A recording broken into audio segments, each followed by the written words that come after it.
শান্ত জল দেখে ভুল করবেন না, কারণ সব নিস্তব্ধতার নিচে শান্তি থাকে না। কখনো সেখানে লুকিয়ে থাকে ভূরাজনীতির গভীরতম খেলা। আর ঠিক তেমনই এক জলরাশি কাস্পিয়ান সাগর।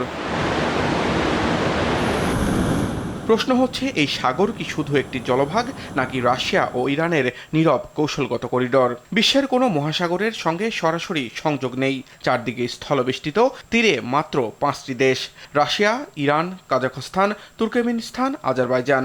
যেখানে বাইরের কোনো নৌবাহিনীর সরাসরি প্রবেশ নেই। আর এখানেই লুকিয়ে এই সাগরের সবচেয়ে বড় কৌশলগত শক্তি। কারণ বিশ্লেষকদের মতে, যেখানে বাইরের শক্তি ঢুকতে পারে না, সেখানেই ভেতরের শক্তিরা নিজেদের নিয়মে খেলা চালায়। আর সেই খেলায় দুই প্রধান খেলোয়াড় রাশিয়া ও ইরান। অভিযোগ আছে, এই জলপথ ব্যবহার করে চলছে ড্রোন, সামরিক প্রযুক্তি, যন্ত্রাংশ, এমনকি কৌশলগত সরঞ্জাম আদান প্রদান। কার্গো জাহাজ, তেলবাহী ট্যাঙ্কার, বাণিজ্যিক চালান, সবকিছুর আড়ালে কি চলছে আরও বড় কিছু? এখানেই আসে সবচেয়ে বড় রহস্য। কাস্পিয়ান পুরোপুরি বন্ধ নয়, কারণ এই সাগর থেকে জাহাজ ভোলগা নদী, তারপর ভোলগা ডন খাল হয়ে পৌঁছাতে পারে ব্ল্যাক সিতে।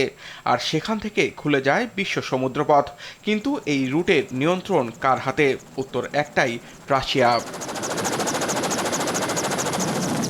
অর্থাৎ কোন জাহাজ যাবে, কি পণ্য যাবে, কি আটকে যাবে, সবকিছুই কার্যত মস্কোর অনুমতির ওপর নির্ভরশীল। এ কারণেই অনেকের চোখে কাস্পিয়ান শুধু জলপথ নয়, এটি রাশিয়ার স্ট্র্যাটেজিক গেটওয়ে। আর এখানেই শেষ নয়, এই সাগর এখন যুক্ত হয়েছে ইন্টারন্যাশনাল নর্থ সাউথ ট্রান্সপোর্ট করিডোরের সঙ্গে, যার মাধ্যমে ভারত, ইরান এবং রাশিয়ার মধ্যে গড়ে উঠছে বিকল্প বাণিজ্য রুট। অনেকে বলছেন, এটি কি সুয়েজ বা পশ্চিমা নিয়ন্ত্রিত রুটের বিকল্প তৈরির চেষ্টা? আর যদি তাই হয়, তাহলে কি কাস্পিয়ান হয়ে উঠবে পশ্চিমা নিষেধাজ্ঞা এড়িয়ে যাওয়ারও শর্টকাট? আর বিস্ময়কর অভিযোগ, এই সাগরে অনেক জাহাজ চলাচলের সময় বন্ধ রাখে এআইএস ট্র্যাকিং সিস্টেম। ফলে স্যাটেলাইট নজরদারি থাকলেও সব চলাচল স্পষ্টভাবে ধরা পড়ে না। অর্থাৎ এমন শিপিং যা দেখা যায় কম, কিন্তু যার কৌশলগত প্রভাব অনেক বেশি। এখানেই তৈরি হয়েছে নতুন উদ্বেগ। ন্যাটো ঢুকতে পারে না, পশ্চিমা নৌবাহিনী ঢুকতে পারে না, আন্তর্জাতিক নজরদারিও সীমিত।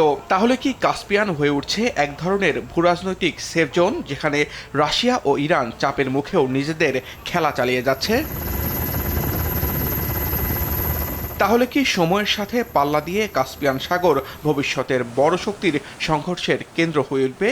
কারণ ইতিহাস বলে, বড় সংঘাত অনেক সময় শুরু হয় এমন জায়গা থেকে যাকে শুরুতে কেউ গুরুত্ব দেয় না। আর আজ সেই জায়গার নাম কাস্পিয়ান সাগর। নিস্তব্ধ জলরাশি, নাকি নীরব ভূরাজনৈতিক যুদ্ধক্ষেত্র? সামিউল শিহাব, RTV।